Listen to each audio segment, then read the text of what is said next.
जय हिंद साथियों। बिहार डीएलएड परीक्षा 17 जून का फर्स्ट शिफ्ट का पेपर जो है सफलतापूर्ण हो चुका है दोस्तों।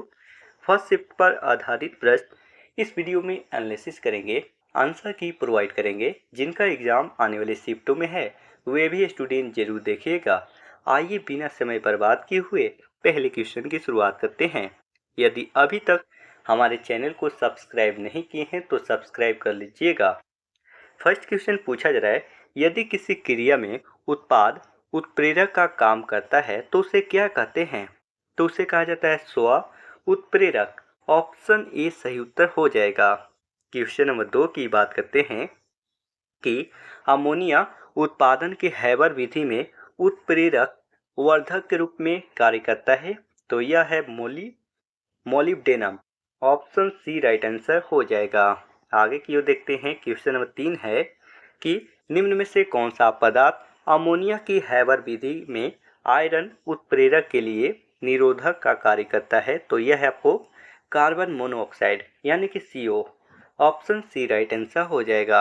आप सभी को बिहार डीएलएड में अच्छा स्कोर करने के लिए बिहार डीएलएड का प्लेलिस्ट आपको तैयार किया गया है, जिसमें काफ़ी सारे प्रीवियस ईयर का क्वेश्चन उसमें आपको सेट किए गए हैं।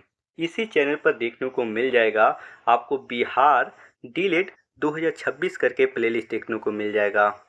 इसी चैनल पर प्लेलिस्ट देखने को मिल जाएगा और प्लेलिस्ट का लिंक आपको डिस्क्रिप्शन बॉक्स में भी दे दिया गया है। तो परीक्षा से पहले आप लोग जरूर देखिएगा, क्योंकि काफ़ी सारे प्रश्न पूछे जा रहे हैं, तो ध्यान दीजिएगा। आगे की ओर देखते हैं। क्वेश्चन नंबर 4 क्या पूछा जा रहा है कि निम्न में से किस प्रकार उत्प्रेरक उत्तम सिद्ध होते हैं? तो यहाँ पर सही उत्तर हो जाएगा संक्रमण तत्व। ऑप्शन डी करेक्ट आंसर हो जाएगा। क्वेश्चन नंबर 5 की बात करते हैं कि उत्प्रेरक विष किस प्रकार कार्य करता है? तो यह कार्य करता है उत्प्रेरक की सतह पर मुक्त संयोजकताओं के संयोग करके। ऑप्शन सी राइट आंसर हो जाएगा। क्वेश्चन नंबर 6 की बात करते हैं कि धनात्मक उत्प्रेरक यानी कि पॉजिटिव कैटलिस्ट वह है जो बताना है। तो यहाँ पर सही उत्तर हो जाएगा अभिक्रिया के वेग को बढ़ा देते हैं। ऑप्शन सी जो है राइट आंसर हो जाएगा। क्वेश्चन नंबर 7 की बात करते हैं कि सल्फ्यूरिक अम्ल यानी कि H2SO4 का निर्माण की संपर्क विधि में प्लेटिनियम उत्प्रेरक के रूप में कौन सा पदार्थ विष करता है? तो यह है आपको arsenic sulphide. Option C right answer हो जाएगा। आगे की ओर देखते हैं। क्वेश्चन नंबर 8 क्या पूछा जा रहा है कि वर्धक कार्य करता है। तो यह उत्प्रेरक की सतह अधिक असम बनाकर। तो ऑप्शन सी जो है यहाँ पर करेक्ट आंसर हो जाएगा। क्वेश्चन नंबर 9 की बात करते हैं कि तेलों का हाइड्रोजनीकरण में प्रयुक्त उत्प्रेरक है। तो यह हो जाएगा निकल। ऑप्शन ए सही उत्तर हो जाएगा। क्वेश्चन नंबर 10 की बात करते हैं कि कौन सा एंजाइम ग्लूकोज को एल्कोहल में परिवर्तित करता है? तो यह है आपको जाइमस। ऑप्शन डी जो है राइट आंसर हो जाएगा। और आप लोग पूछते हो कि यह पीडीएफ हमें कहाँ मिलेगा? तो पीडीएफ के लिए आप लोग को टेलीग्राम चैनल ज्वाइन करना होगा। टेलीग्राम चैनल का लिंक आपको कमेंट बॉक्स और डिस्क्रिप्शन बॉक्स में पिन कर दिया गया है।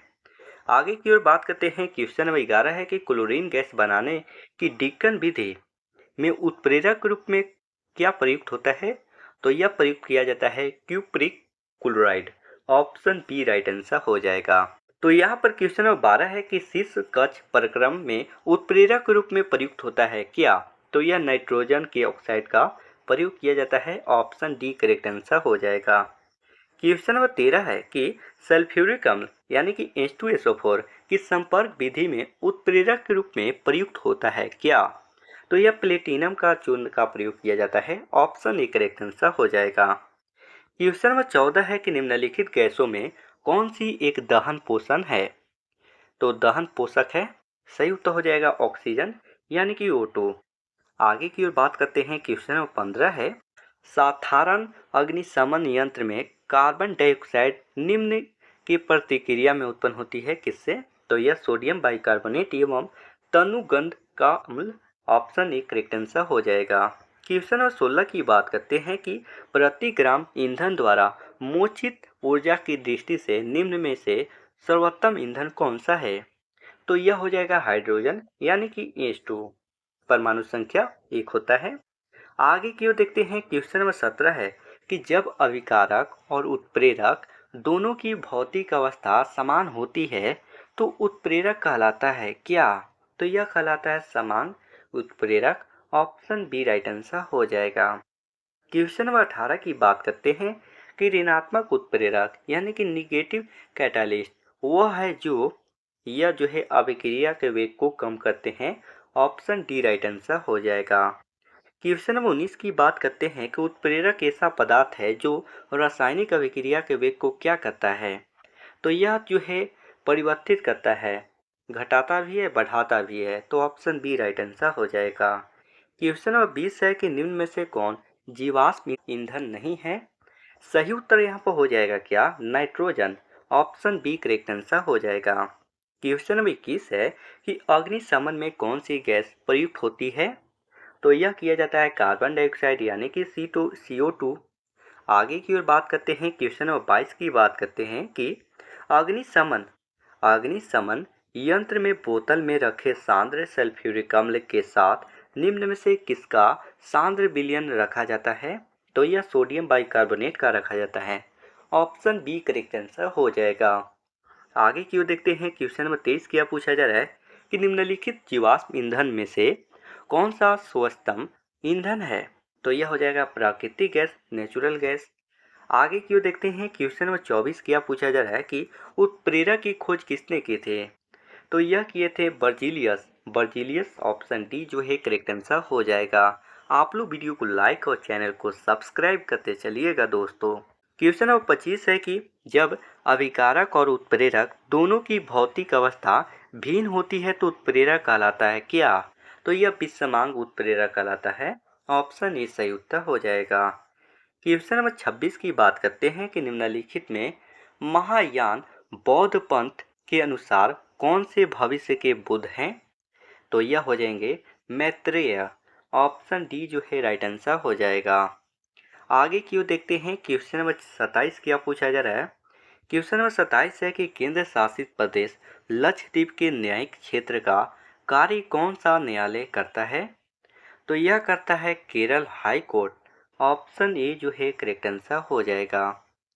आगे की ओर देखते हैं, क्वेश्चन नंबर 28 क्या पूछा जा रहा है कि दिल्ली को एनसीटी यानी कि राष्ट्रीय राजधानी प्रदेश का संविधान के किस संशोधन के द्वारा बनाया गया था? तो यह था 69वां संविधान संशोधन। ऑप्शन बी राइट आंसर हो जाएगा। क्वेश्चन नंबर 29 है कि सीमा प्रबंधन विभाग किस मंत्रालय के अंतर्गत विभाग आता है? तो यह आता है गृह मंत्रालय। ऑप्शन ए करेक्ट आंसर हो जाएगा। क्वेश्चन नंबर 30 है कि संविधान का अनुच्छेद 123 किससे संबंधित है? तो यह राष्ट्रपति के अध्यादेश से। ऑप्शन बी जो है करेक्ट आंसर हो जाएगा। आगे की ओर बात करते हैं, क्वेश्चन नंबर 31 है कि उपराष्ट्रपति जो हटाने का प्रस्ताव किसमें पेश किया जा सकता है? तो यह केवल राज्यसभा में पेश किया जा सकता है। ऑप्शन ए करेक्ट आंसर हो जाएगा। आगे की ओर देखते हैं, क्वेश्चन नंबर 32 है कि क्षेत्रफल के हिसाब से भारत की सबसे बड़ी लोकसभा कौन सी है? तो यह हो जाएगा लद्दाख। ऑप्शन ए जो है राइट आंसर हो जाएगा। तो यहाँ पर नेक्स्ट क्वेश्चन है, क्वेश्चन नंबर 33 है कि निम्नलिखित में से कौन राज्यपाल को उसके कार्यकाल से हटा सकता है? तो यह केवल राष्ट्रपति हटा सकता है। ऑप्शन सी राइट आंसर हो जाएगा।